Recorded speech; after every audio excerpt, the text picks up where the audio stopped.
Hi everyone, thank you for joining me.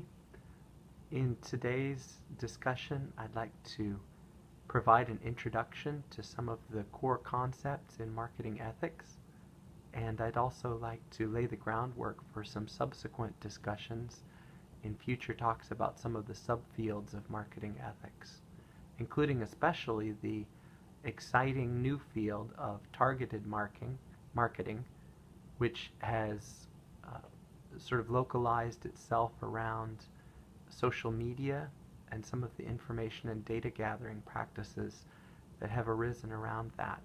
So it certainly is a disruptive field right now in the overall orbit of marketing, and we are going to focus a little bit on that today and in subsequent talks. So for starters, marketing is a very popular field in business these days. It is of the big fields in business schools that are taught these days, accounting or finance or management. It tends to be the largest major. It attracts a lot of people who are interested in artistry, so a lot of artists who also have a practical side tends to gravitate towards marketing.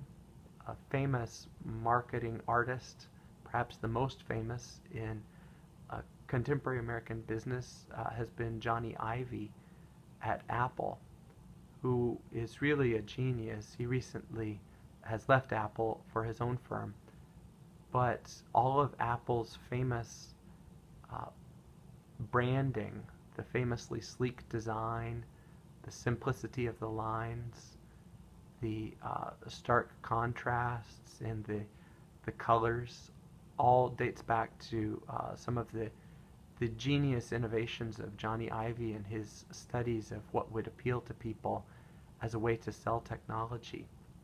So he's a good example of an artistic temperament gravitating towards this field. Other people who like to go into marketing tend to be people who don't want to go into accounting. So business has a math side, and some people want to avoid that side like the plague, and marketing is a way to do that. Although in recent years, because of the importance of data gathering and data harvesting in social media, marketing too has actually come to acquire a much more quantitative kind of a field. Now, having said that about marketing, I also should mention here at the outset that marketing has, of the fields that are taught in business, a pretty bad ethical reputation among the general public.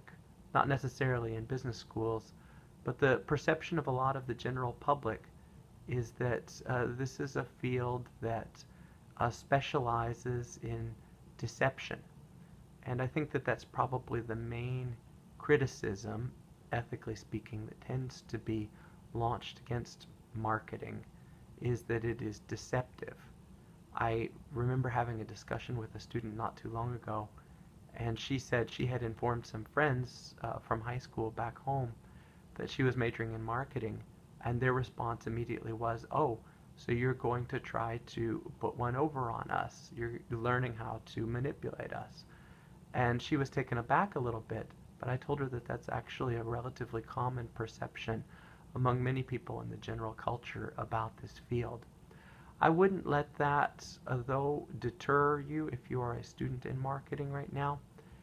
Um, the truth is that there are lots of fields in business that could use a good dose of strong, upright, truthful ethics, and this is one such field. And as a Christian business ethicist, my charge to my students, my charge to you, is to be the change that this field needs to see. This field needs to see creative, innovative, not cliched, but truthful, exciting, innovative marketing pitches, and that really can revolutionize this field. And certainly none of us is big enough to alter marketing as a whole in the United States. But each one of us doing a very small part can, I think, bring light and truth into a field that has a reputation, quite frankly, for a lot of manipulation. I want to say a couple of things about Christians in marketing. So first of all, I think that marketing is a field that is completely and fully consistent with a Christian worldview, and I'm going to explain that in the balance of my time today, along with some of the other topics that I'll cover. And the reason why I think it is fully consistent with the Christian worldview is because marketing at its heart is, I believe, informative. Although, yes, it does often take on uh, the veneer of manipulation, nevertheless, I believe the core relationship that exists in marketing in capitalist economies is informative. Let me explain what I mean by that. So, in capitalist economies, what you have are participants who try to find each other, especially buyers and sellers, who are seeking uh, to find a good match on the other side of the relationship. The buyers obviously are looking for product that may enhance their lives or that may improve their ability to do certain work tasks, or maybe that will just be enjoyable to them. And on the other side, the sellers, of course, are looking for consumers. Sellers typically who think they have a good idea are looking for consumers who will be interested in matching up with that idea. And so at its heart, although I think that there is often a lot of gamesmanship and quite frankly a lot of manipulation, outright deception or lies that takes place in and around that relationship, at its heart the relationship is fundamentally one of information exchange. That information is passed from sellers to buyers and vice versa, from buyers to sellers, by a variety of different mechanisms. Typically, most buyers have just one way of communicating information to sellers, and that is by means of the price mechanism. So I've drawn a little diagram here to illustrate what I mean by these ideas. Let me provide you with that. So if we look here at this diagram, we can see that buyers and sellers are trying to hook up with each other. Apologies about the reversed writing. And sellers are trying to provide buyers with products, and buyers are trying to provide sellers with compensation for the product. And in and around this, there's communication. Again, apologies for the reversed writing. In and around this, there's communication. Now, typically, as mentioned, buyers have one primary avenue for communicating with sellers, and that is by means of the price mechanism. So the price mechanism is, although it is perhaps buyers, often at least, their only avenue for communicating with sellers, still it's a very powerful mechanism. The reason why it's powerful is because pricing action gives sellers lots and lots of information about what buyers will and will not do. So, for instance, sellers maybe are trying to, imagine you're a grocer and you're selling milk to buyers, and you want to test the waters in a particular market at a particular store, and so you decide to increase the price of your milk to see if demand will remain constant. And very quickly, I can guarantee you, in a fully commoditized product like milk, buyers will communicate to you whether that increase in price is something that they still are willing to pay, and whether they consider your product still to be worth that increase in price. Because the switching costs that are present for them to go to another grocery store and to purchase milk elsewhere are not that great. And you can very quickly obtain information from buyers by means of the pricing mechanism in that way. Sometimes sellers will also use other kinds of information gathering options, such as direct surveys or polls of buyers' preferences. And increasingly, of course, with social media, they're trying to use data harvesting from the information that people upload about themselves online. Now, by contrast, although buyers really only have a very limited number of ways to communicate with sellers in the marketing relationship, sellers have a whole bunch of ways that they communicate with buyers. Obviously, advertising is the most prominent. And this could take the form of old school ads like billboards along a highway, or magazine ads in a physical magazine. It can take, of course, digital form in the form of content on television or radio. It could take, of course, increasingly the form of targeted marketing, which is often what we see through pop-up ads or sidebar ads on websites and in general in our internet efforts. Sometimes also there are some fringe forms of marketing that do take place, things like shock marketing, like Urban Outfitters practices, where the sellers intentionally attempt to offend so as to be memorable.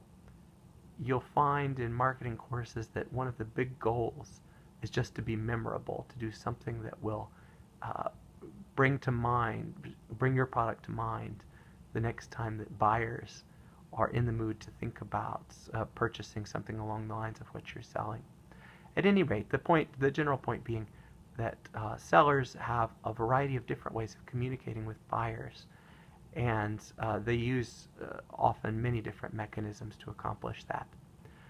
Now, the reason why I am optimistic about the ethics in the field of marketing is because I see that relationship between buyers and sellers, marketers and receivers of marketing, as fundamentally being an informative relationship and not a manipulative one.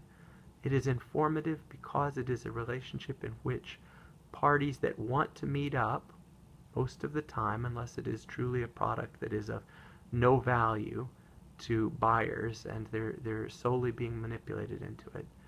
It is most of the time a relationship in which parties who want to meet up by means of communication are enabled to do so. And that can be something that is very constructive. Now I want to say a few things about the general principles that Christians in marketing ought to seek to aspire to and to embody in their professional ethics. And then further on in subsequent talks, we'll drill down into some of the nuts and bolts of those principles. For starters, the main reason why marketing has a bad ethical reputation among the general culture is because a lot of it is seen as dishonest. Now, in a country that is as thoroughly capitalist as the United States, for example, what you get is over time a population that builds up that is somewhat immune to the gamesmanship of marketers. And so the population comes to expect a certain low level of commitment to honesty. And in a minute I'll talk about whether honesty is something that changes in accordance with situations while nevertheless retaining a truthful core. But for starters, it is important to remember that marketing as it is practiced in highly developed capitalist countries like the United States often is expected to involve a certain degree of gamesmanship, and that's something that the buyers are aware of and expect and would be surprised if it did not take place. Okay, but for Christians in the field, one thing that I think ought to be prized above anything else perhaps is honesty. So it is clear from the Christian scriptures that Christians are called to high degrees of honesty. This is present both in the Old Covenant, in the Old Testament, and also in a variety of passages in the New Testament. And these injunctions to practice honesty range from the Mosaic Law, found in Exodus and Leviticus, urging business persons to use honest scales and to represent their products honestly, honest weights when measuring, and those types of things, to the Ten Commandments, of course, which, although it does not forbid lying directly, nevertheless does forbid bearing false witness against your neighbor, which is, of course, a paramount form of lying. The injunctions to honesty can also be found in a variety of passages in the New Testament, both positive injunctions, urging Christians to be honest in their interactions with each other for the sake of representing the gospel clearly and truthfully, and also negative injunctions in the form of punishments